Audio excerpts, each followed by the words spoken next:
Many years ago, in a world where power and wealth often dictate fate, Adanna, a humble and overlooked orphan, never imagined her life would take a drastic turn.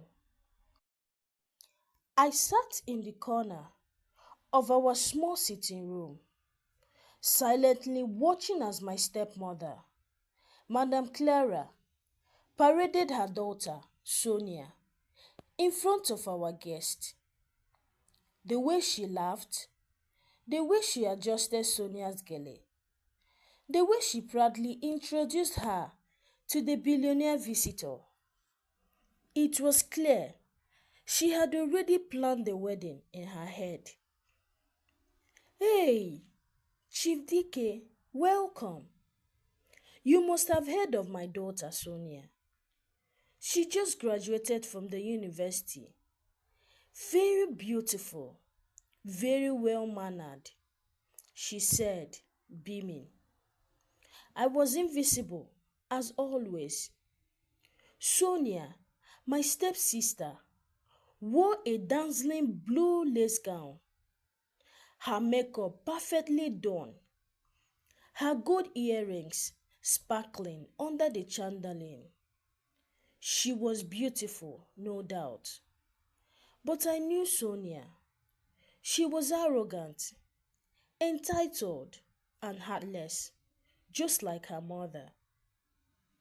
I, on the other hand, wore a simple Ankara gown. My face was bare, no makeup, no jewelries. No one ever bothered to dress me up. I was the maid in my own home, the unwanted orphan my father left behind when he died. Chief DK was a man of power, a billionaire businessman in his late 40s. His presence filled the room, his tailored white kaftan making him look even more regal. He had an aura of authority, but there was kindness in his eyes as he scanned the room. Then his gaze settled on me. I quickly lowered my eyes. I wasn't supposed to be noticed. I wasn't supposed to exist in this moment. Madame Clara continued, laughing loudly. Chief, Sonia is the jewel of this house. Please, let's go inside and talk. I know why you are here. Chief DK raised a brow. Oh, you do? Of course. A man of your caliber doesn't just visit any home. You are here to ask for my daughter's hand in marriage, aren't you? She giggled, already picturing herself as the mother-in-law to a billionaire. Sonia smiled proudly, flipping her long hair. Chief, I must say, I'm flattered, she said, her voice laced with confidence. But what happened next shocked everyone. Chief DK cleared his throat and looked directly at me. Actually, I'm here for her. Silence. Dead silence. For the first time in my life, my stepmother looked at me, not as a servant, not as an invisible girl, but as a threat. Her face twisted in shock. What? What? Chief DK smiled. Yes, I've come to ask for her hand in marriage. He pointed at me. The tray I was holding slipped from my hands, crashing to the floor. Sonia gasped. Madame Clara's mouth fell open in disbelief. I felt my heart pound in my chest. Was this a joke? A mistake? Why would a billionaire want me? My stepmother's eyes darkened with rage. No, this cannot be, she hissed. But Chief Dike was unmoved. He turned to me, his voice gentle. Adanna, will you marry me? I looked around, my lips trembling.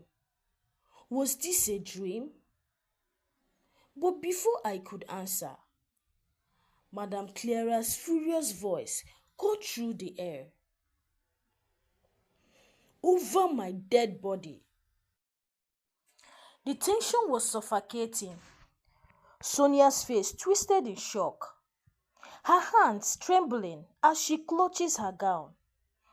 The tray I had dropped lay in pieces on the floor, reflecting the shattered reality of my stepmother's expectations. Chief Dike, however, remained unfazed. His deep eyes stayed looked on me, waiting for my response. But I had none. I was still trying to understand what was happening. Me? A billionaire wanted to marry me? Chief, you must be mistaken. Madame Clara forced a laugh, though her eyes burned with anger. You mean Sonia, right? She's the perfect wife for a man like you. Chief Dike's voice was firm. No, I mean Adanna. Madame Clara's hand clenched into a fist. What do you see in her? She's just a servant in this house. What can she possibly offer you that Sonia cannot? I flinched at her words. It wasn't the first time she had reminded me of my place, but this time it hurt more. Chief Dike's eyes softened as he turned to me. Adanna, do you remember me? My heart skipped a beat. Remember him?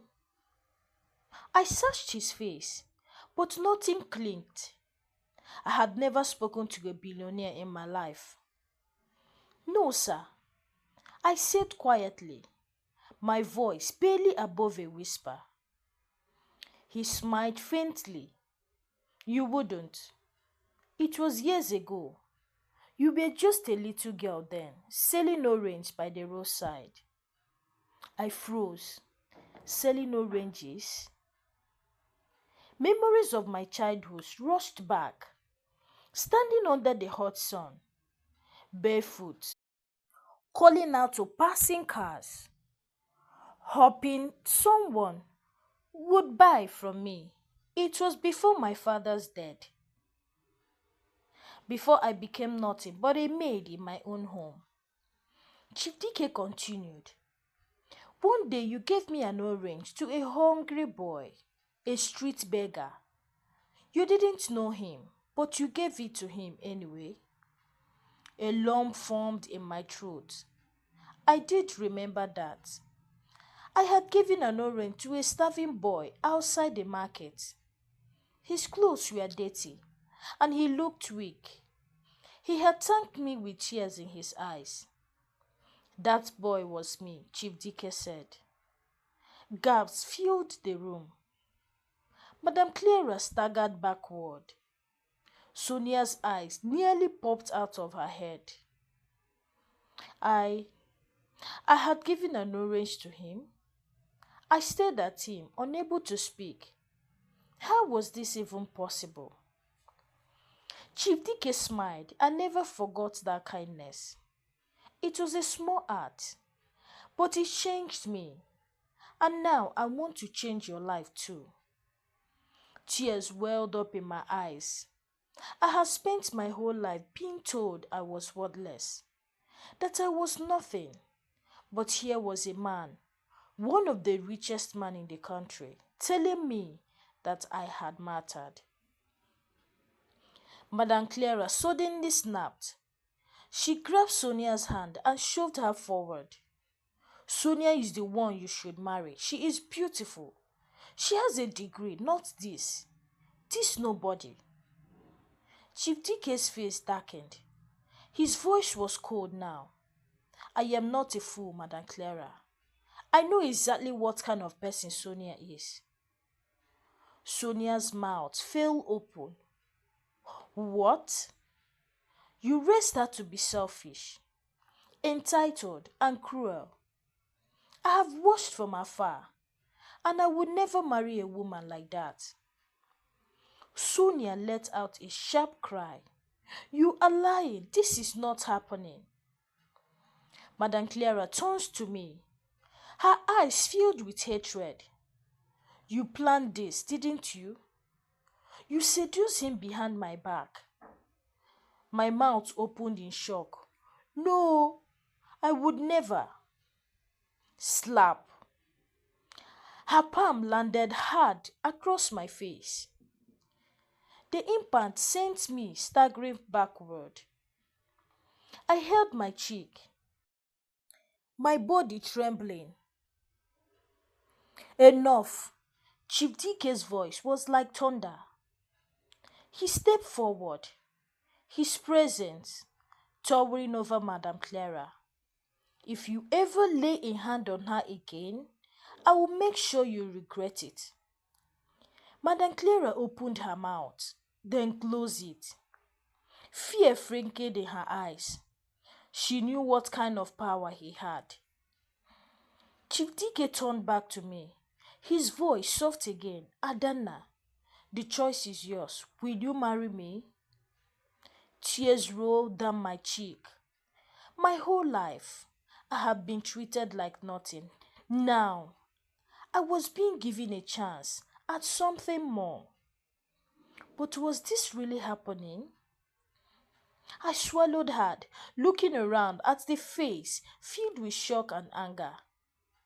Then I took a deep breath and I gave my answer. Yes. The room went dead silent. Madame Clara's lip trembled as she processed my words. Sonia's looked like she had been struck by lightning. Chief DK's eyes softened as he stepped forward. You said yes? He asked, his voice deep with gentle, as if he couldn't believe it himself. I swallowed hard and nodded, my hands shaking. Yes, I will marry you. Sonia let out a sharp cry. No, this is a joke. You can't choose her over me. Look at her. What does she have? Madame Clara grabbed my arm roughly, her nails digging into my skin. You little witch. You think you can steal my daughter's future? Chief DK's expression darkened. Let her go. His voice carried so much authority that Madame Clara immediately released me, her hands shaking. You don't understand, she cried.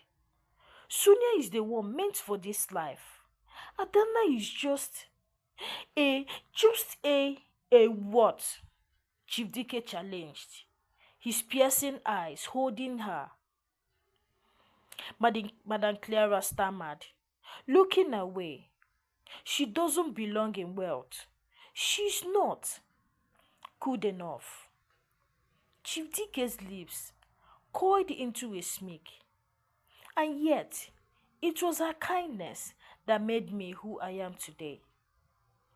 Sonia stormed forward, tears in her eyes. Chief, please. I can change. I can be humble. I can. He raised a hand, silencing her. A good heart is not something you wear like makeup, Sonia. It is who you are at your core, and I have seen who you are. Sonia gasped, as if he had slapped her. Madame Clara, realizing she was losing, quickly changed her tone. She forced a smile, her voice suddenly sickling sweet. Chief, my dear, you know we have always treated Adanna well. We love her like our own, she said, reaching for my hand. I snatched my hand away. Love? They had done nothing but make me a slave in my own home. Chief Dike saw the pain in my eyes and turned to Madam Clara. Then you will have no problem letting her go, will you? Madam Clara hesitated, then forced a laugh. Oh, of course not. If this is what she wants, then we give her our blessing. But her eyes told a different story. They burned with hatred, promising revenge. Chief Dike nodded. Good. Then he turned to me. Come with me, Adanna. I looked down at my bare feet. I had no luggage, no clothes, nothing. This house had never truly been my home. Yet, I hesitated. What if this was all a dream? What if he changed his mind? Seeing my hesitation, Chief Dike stepped closer and held out his hand. You have been trapped in a life of suffering for too long. Let me take you somewhere you belong. I took a deep breath and placed my hand in his. The moment our hands touched, I felt something shift. For the first time in my life, I was not invisible. As we walked towards the door, Madame Clara let out a bitter laugh. You will regret this, Adanna. That man will leave you. He will throw you out like trash. I stopped at the doorway and turned back. No, stepmother, I said softly. You already did that. And with that, I walked away. The drive to Chief Dike's mansion was silent, my heart pounding in my chest as I stared out of the tinted car window, watching the city lights blow past. Was this real? Was I really leaving behind years of suffering? Chief Dike sat beside me, his presence calm yet powerful. He hadn't said much since we left the house, but his silence wasn't uncomfortable. It was as if he understood that I needed time to process everything. Are you okay? His deep voice finally broke the silence. I turned to him, my voice shaky.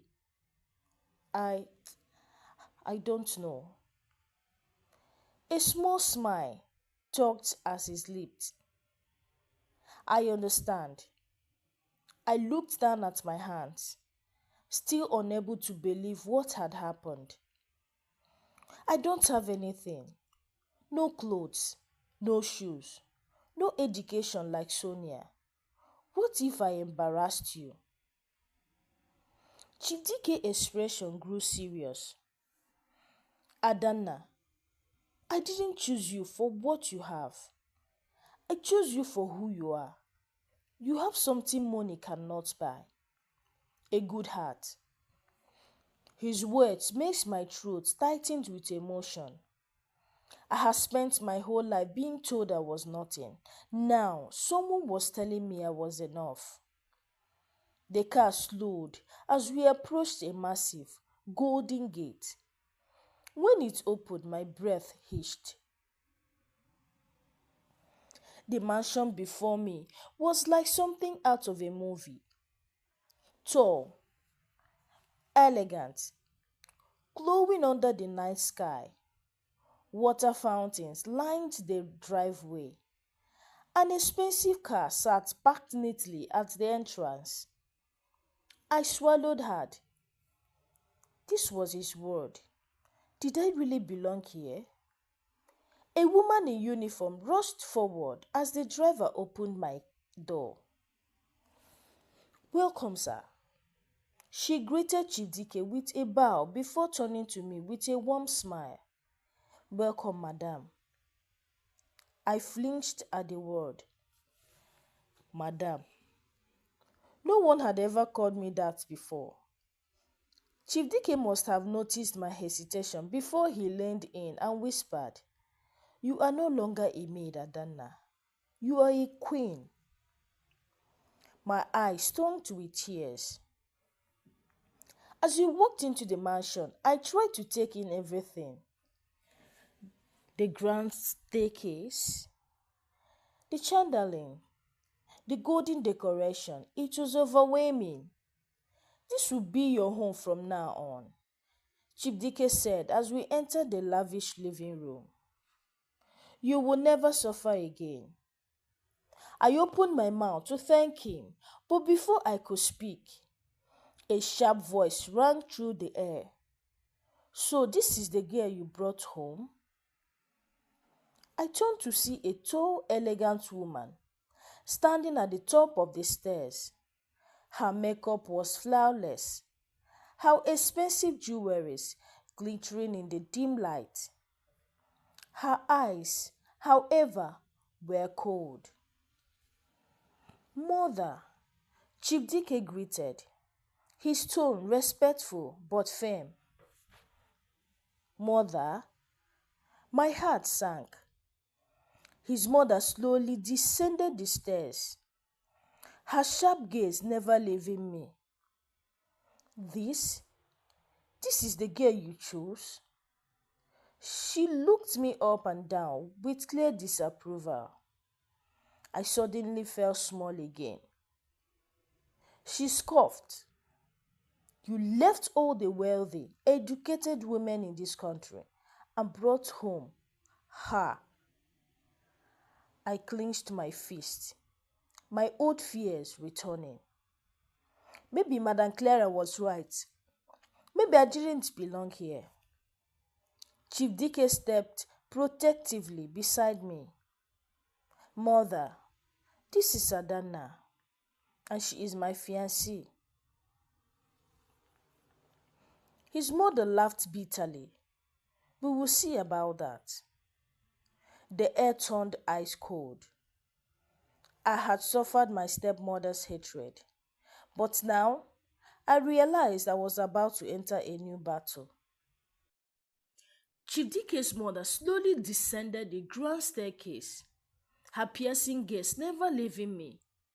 The expensive gold bracelet on her wrist jingled as she folded her arms. I swallowed hard. I could feel the weight of her disapproval pressing down on me. "So, Adanna," she said, her voice smooth but sharp, "tell me, what exactly qualifies you to be my son's wife?" I opened my mouth, but no words came out. What could I say? That I had spent my life scrubbing floors? That I had been treated like a servant? That I had never dreamed of stepping into a world like this? Chief Dike stepped forward, his voice firm. "Mother, I didn't bring her here for an interrogation." She let out a small, bitter laugh. "Interrogation? My dear son, do you think I would allow just anyone to walk into this family?" She turned her sharp gaze back to me. "Do you even know how to behave in high society? Do you know which flock to use at a formal dinner? Do you speak multiple languages? Do you have a degree?" Each question was like a knife to my chest. I could feel my confidence crumbling. Chief Dike's grip tightened around my hand. "Mother, enough!" His mother sighed dramatically and turned away. "I have warned you, Dike. If you marry her, you will regret it." She walked towards the hallway, but just before she disappeared, she added, "And when she embarrasses you, don't say I didn't warn you." Silence filled the mansion. I lowered my head, shame washing over me. Maybe she was right. Maybe I wasn't good enough. Chief DK gently turned me to face him. Adanna, don't listen to her. You belong here. I bit my lip to stop the tears. But she's right. I don't know how to fit into this world. What if I make a fool of myself? He combed my face, his eyes soft. Then I will teach you. You don't have to be perfect, Adanna. You just have to be you. His words wrapped around my heart like a warm embrace. Just then, a maid approached. Sir, dinner is ready. Chief Dike smiled. Come, let's eat. I hesitated. Is your mother going to be there? His smile faded. Yes, but you are my fiancé and you have every right to sit at that table. Taking a deep breath, I nodded. As we walked into the massive dining hall, my nerves nearly swallowed me wholly. The table was covered in expensive dishes, glasses sparkling under the chandelier. Chief Dike's mother sat at the head of the table, her expression unreadable. Sitting beside her was a woman I hadn't seen before. She was breathtaking, beautiful, with flawless dark skin and long braided hair. She wore a fitted red gown that screamed wealth and power. She smiled at me, but it wasn't a friendly smile. It was a smile of someone who knew she was better. Chief Dike's mother cleared her throat.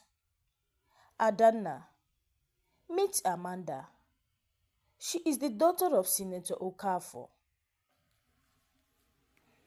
My heart skipped a beat. Chief Dike stiffened beside me. Amanda leaned forward, her smile growing. Dike and I have been each other for a long time, she said sweetly.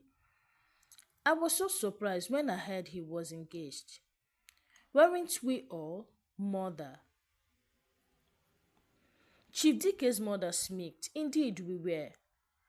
My stomach twisted. I suddenly had a very bad feeling. Amanda lifted her glass of wine. Well, since we are all here, let's have a toast to real love. Her eyes met mine, full of challenge, and in that moment I realized this was war. I sat stiffly at the grand dining table, my hands resting on my lap as the tension in the room thickened. The expensive chandelier above cast a golden glow, but it did nothing to warm the ice atmosphere. Chief Dike sat beside me, his presence steady and reassuring. But across the table, his mother and Amanda watched me like hunters circling their prey. Amanda lifted her glass of wine, her smile sharp as a blade. To real love, she repeated, looking straight at me. I hesitated, unsure if I should respond. My fingers tightened around the fabric of my dress. Chief Dike's mother smirked. Amanda and my son have been close since childhood. She has always been part of this family. Amanda leaned forward, her red gown hanging her cuffs. Oh, we go way back, don't we, Dike? Chief Dike's jaw clenched. Amanda, his voice carried a warning. She laughed lightly. Relax. You remember the vacation in Dubai? The yacht parties in Greece?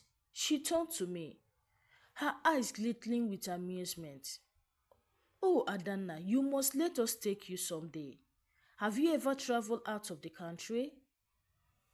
I swallowed hard. I knew what she was doing, trying to make me feel small. unworthy of the world she belonged to. Before I could answer, Chief Dike's mother sighed dramatically.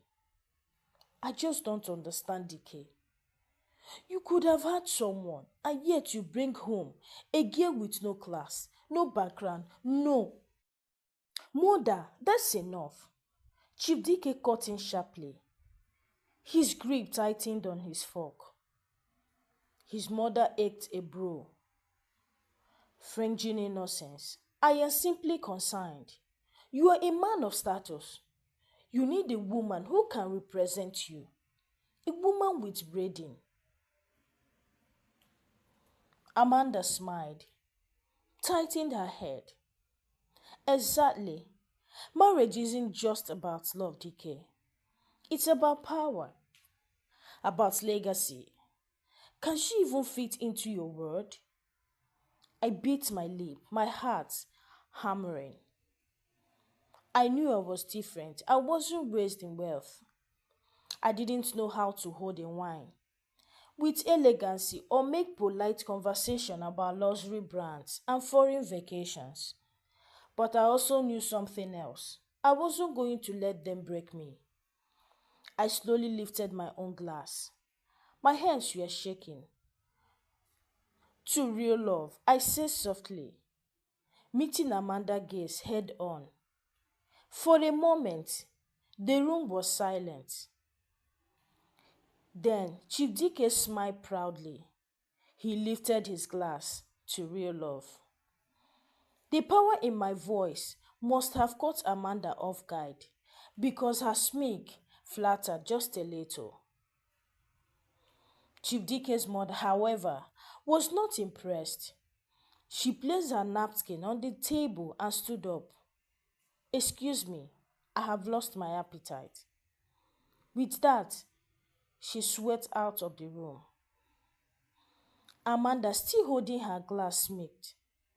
Don't take it personal, Adanna. You are new to all this. She took a sip, then added, let's just hope you can keep up. Something in her voice sent chills down my spine. I suddenly realized this wasn't just about disapproval. This was a warning. Amanda wasn't just here to intimidate me. She was here to destroy me. The rest of the dinner was quiet, but the tension was suffocating. Amanda smiled and chatted with Chief Dike's mother like nothing had happened. But every glance she threw at me carried a silent warning. When the meal was finally over, Chief Dike led me upstairs to a luxury guest room. This will be your room for now, he said softly. Hi besties, thank you for watching this story. Kindly tell me what you'll be expecting in the next story. Drop your comment in the comment section. If you've not subscribed to this YouTube channel, kindly do so by subscribing, like, share, until I bring another story your way. Bye.